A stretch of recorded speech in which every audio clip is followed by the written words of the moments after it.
So look, if you want to grow your wealth, your income, and increase the amount of time off, then these are the shortcuts that can help. Welcome to the Wealth Creation Podcast. Welcome, my name's Daniel Latto. Hope you're well today. With all this stuff going on about all this extra stuff going on in the world right now, I wanted to move away from that for this session because it's just it's kind of like we eat it, we drink it, we breathe it, we sleep it, we wake up, before we wake up, we dream it, and then we wake up and it's, every day turns into the same. So in this session, I wanted to do something a little bit different. If you've got any questions, just stick them in the box and I can answer them for you. But specifically in this session, I wanted to cover some goal setting. And because nobody really knows what's happening right now and where we are, and things are changing on a daily basis, I just wanted to extend the goal setting from where we are today to some point into the future. And that's the whole point of goal setting anyway. So when we do goal setting, the whole point is for you to fast forward, imagine what you want the future to look like. So I can feel a couple of diagrams coming up almost immediately. If you've got any questions, just ask. But let me make sure you can see this first of all. There it is. Let me make it a bit closer. There we go. Okay. So when we do goal setting, if we do it here, yeah, you can see that. That's fine. I wonder if the black works. I think the black ran out actually. Let's have a look. Oh no, we can do the black. Okay. So when we do goal setting, okay, this is really important. Most people do goal setting wrong. They goal set the month. So this is a time period right here. This could be today and a month. Some people goal set a week here to here. I think, you're going to like this one. I think what you want to be doing is you want to goal set from here, day 0, to here, which is, you're going to like this, 15 years. 15 years into your future. That's how long you want to be goal setting. This is the reason why I think you want to be doing this. Obviously today, right now, the whole world is kind of stopping on its axis and everyone's panicking and panic buying and all this extra stuff, okay? And it's really hard to put this into the context of what really goes on over a 15-year period. So the stock market goes like this, okay? And you go, oh my gosh, that's really what real life is like in terms of a stock market. The thing is, this is one day. That could be literally just one day from there through to there. It could be one day, or it could be 100 days, or it could be a month, or it could be 10 years, or it could be 15 years or 20 years. And the problem is that let's say that this is actually, let's get rid of that. Let's put this is 15 years. Okay, that says years. Let's say this is 15 years, and right now we're here. Let's just say, I can do that in a different color. Let's say that this is where we are right now. And if that is where we are right now, and this is over a 15-year period, okay, we're about to take a big drop, right? We know that this is going to happen, by the way. We know that this is going to happen. And if you're like, oh, well, maybe we won't go into a recession. It could even be we're here, and it's not this coronavirus that's sending us into this. I'll come to your questions once I've done this, by the way. So it could be that it's not coronavirus. It could be the next thing. It could be the recession that's going to cause this. Or it could be aliens land on the White House lawn, or we discover mermaids living in Atlantis. Who the hell knows? I don't know. You don't know. Nobody really knows what's coming. But this is why we put our goal setting into context, because if this is where we're going to be and right now we're panicking and everyone's worried, this is 15 years. This is where we're going to end up, but we're here. And so this here, this little downfall, which feels drastic today and next week and next month, it feels drastic, but in the whole scheme of things, it's not that drastic, right? And this is what we forget. If we zoom out on 2001, 9/11, we went in, and it was a massive hit worldwide. That recovered very quickly. And the same in 2008 with the worldwide housing market crash. It recovered very quickly, not necessarily housing, but the whole market taken as a whole was taking this massive hit, felt massive, felt like the world was ending. But actually, here we are 18 years after 2001, 19 years after 2001, and 2008 was 12 years ago. We're here still, although it's dipped now because of coronavirus.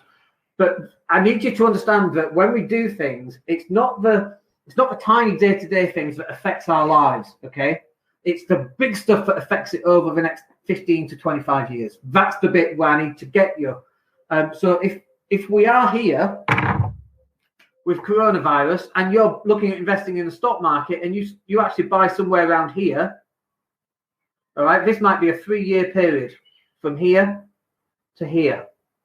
Let me redo that actually. From here to here might be a 3-year period. So this bit right here is going to go up, up, and up. I know a guy who he's literally just sold his Tesla to buy Tesla.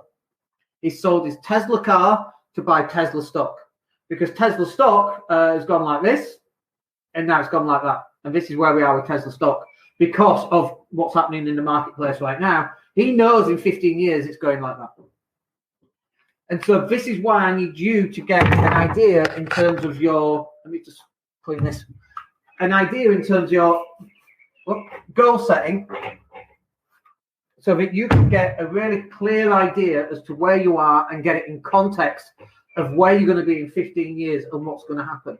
Too many people are doing short-term goal setting, and that's task management, not goal setting. Anything less than a month is a task. Anything less than a month is a task. And so you need to be doing goal setting, not task management.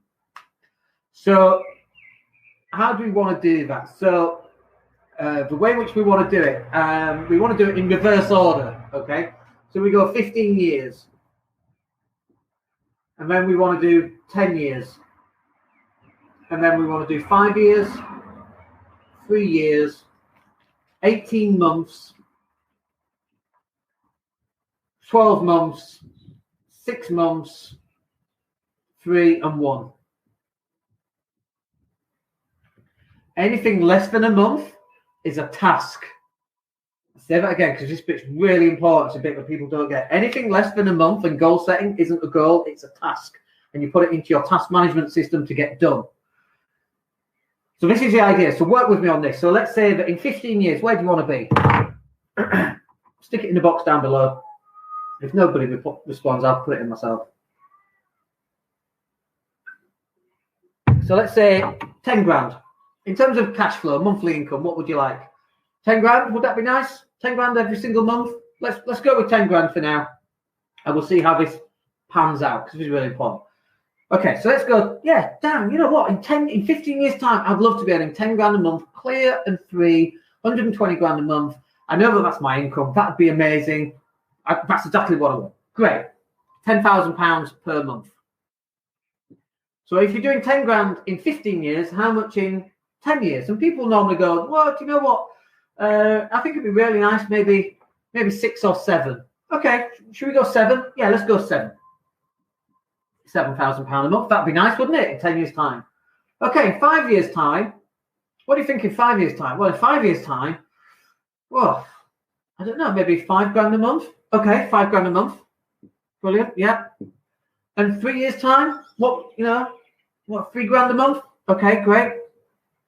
3K meaning £3,000.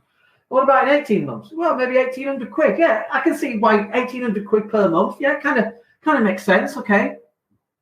And 12 months, 1,200. 6 months, 600. 3 months, 300, and 1 month, 100. Okay, where are you today? Well, I earn 2 grand a month. Oh, you earn 2 grand a month now? Yeah. But you just said that in a month you want to be earning 100. Oh, yeah, I got it wrong.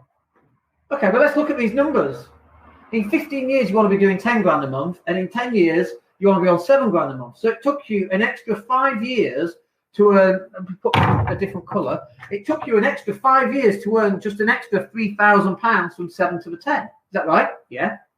Okay. Let's go down. You see where I'm going with this. In 10 years, you want 7 grand a year.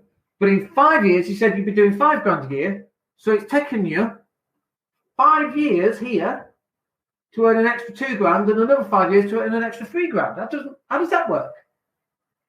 And in 3 years' time, you want to be doing 3 grand a month. Yeah, so that's another 2 grand difference right there. So when you get to 3 years' time and you're doing 3 grand a month, it's going to take you another 2 years to get an extra 2 grand a month. Yeah. Okay, let's go with it. To get in 18 months, you want to be on £1,800 a month, but you've already said right now you're earning £2,000 a month. So what's going on here? How does that even work? But right here is an extra £1,200 a month. Here's an extra £600 a month. Here's an extra 600. Here's an extra 300. Here's an extra 200. Like, can you see what's going on here? These numbers are too small.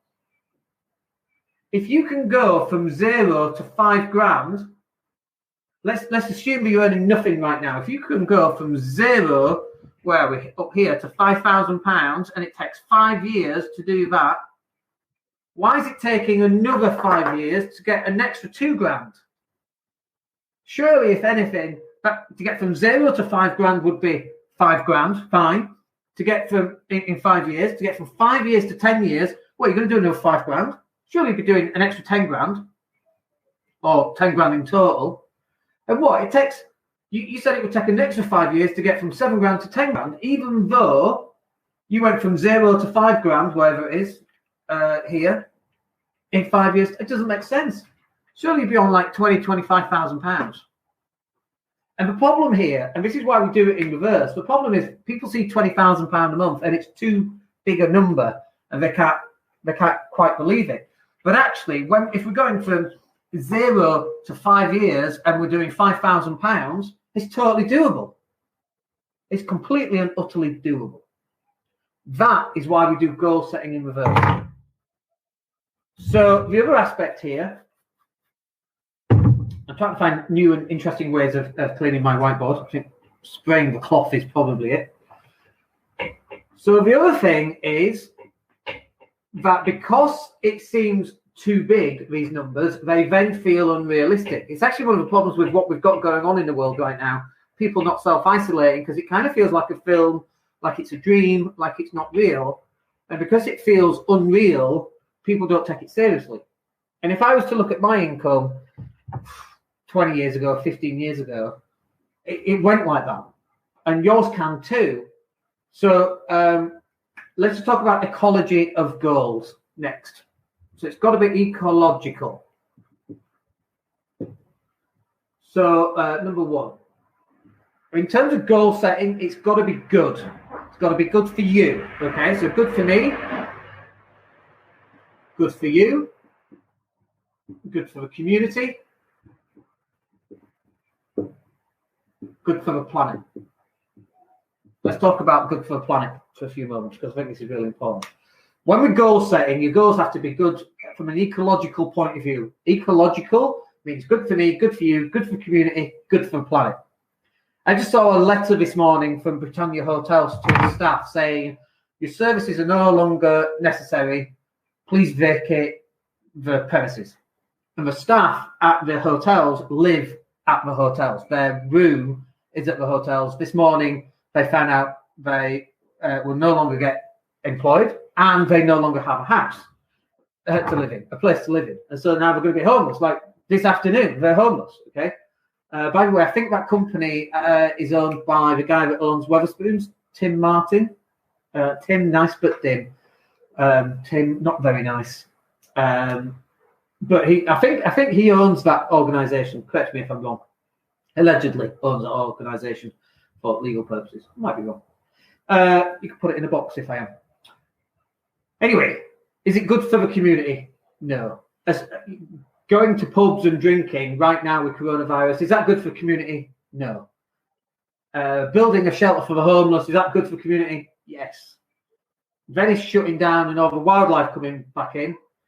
I think Venice needs to ask themselves some ecological questions about the level of tourism that goes on in that location because it's not ecological at all. But your goals have to be ecological. They've got to be ethical. They've got to be good for you, good for me, good for the community, and good for the planet. And many people kind of ignore that because it's about me, and we live in this world where it's me. And I don't think coming out of Corona, that's where we're going to be living anymore. Okay, glad we covered that bit. Next bit is how you write your goals. So I learned this from Chris Howard. I did all my NLP training through Chris Howard. See if you can remember it off by heart. So this is how you write your goals. How to write goals. Now, you'll notice, by the way, I'm not doing SMART, specific, measurable, achievable, realistic timescale. That is 1980s technology, and we don't use that technology anymore. You can do if you're old school, but we don't use that technology anymore. The new technology is where you're future pacing.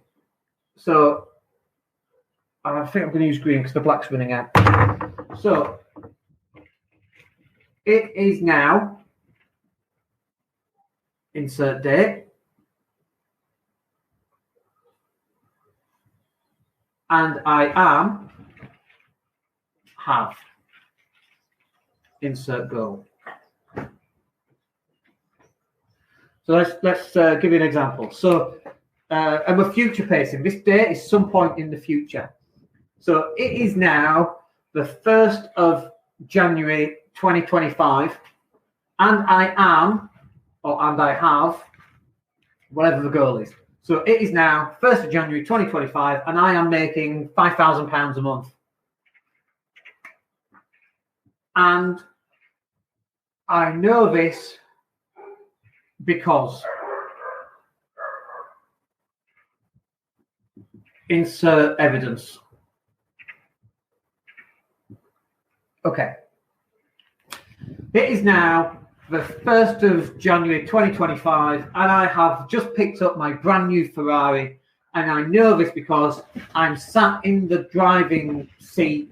I can feel the leather seats, I can smell the leather. I put my foot down on the accelerator and I hear the noise. So listen to the language that's being used here, because we're using a couple of sneaky little things.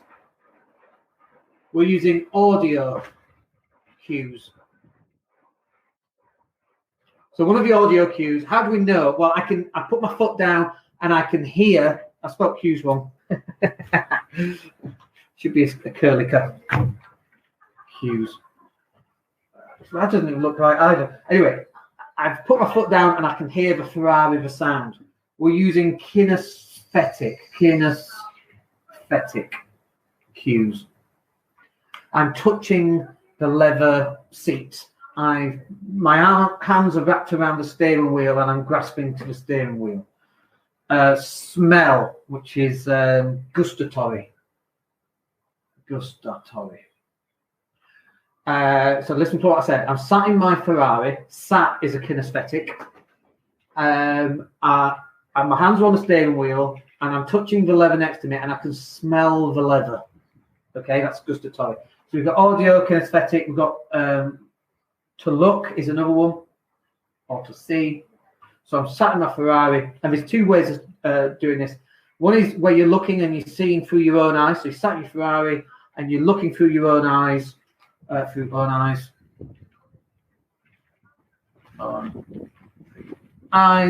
the next one, the last one, I'm going to put, otherwise it'll go off the bottom. I can always remove that. Look through other people's eyes. I know you can't read your writing, don't worry about it. So this is where, okay, so I'm sat in my Ferrari. It is now the 1st of January 2025, and I am sat in my brand new Ferrari, and I know this because I'm sat in it. I can feel the steering wheel and the leather. I put my foot down, I can hear the car roar. I can smell the brand new leather smell. And as I look through my own eyes, looking down the bonnet, I can see the bonnet in front of me. When I first picked up my Porsche, I felt like I was flying a Spitfire, because it felt like where the bonnet went, the car went as well. It was a very weird feeling, but I specifically remember having that as a feeling. So I can see it through my own eyes. And then the next one is, and I can see other people watching me drive past. That's seeing it through other people's eyes. This is how we write down goals. There's a final stage on this, which we're not going to cover in this session. But the final stage is an eyes closed induction, where you close your eyes and you're putting yourself at notice my eyes are closed, you're putting yourself some point into the future and you're dropping yourself directly into this situation, and you are literally feeling as though you are really there, feeling the feelings as though you're right there, seeing it through your own eyes, smelling the smells, hearing the sounds around you that you would hear in that future date.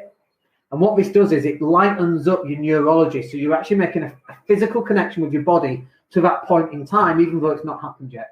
Imagine that it has already happened. Imagine this isn't make-believe. Imagine that this is a memory that you haven't experienced yet. And I know that sounds weird. This is why NLP works. It screws with your head. It's meant to sound weird. This is a memory that's in the future that's coming backwards from the future to now. It's happened. It just hasn't happened to you yet. It's happened in the universe from a quantum physics point of view. Definitely it has happened. Everything happens at all times right now and at all times as well. So everything's already happened. Time makes no sense in quantum physics. Coming backwards, it's a future memory. And this is how you need to write goals. Now, if you're just joining us or you're watching this partway through and you're like, what is he on about? You need to watch this right again from the start. We've uploaded to YouTube as well, but you can also watch the replay in the group. I'm happy to answer any questions on this, by the way.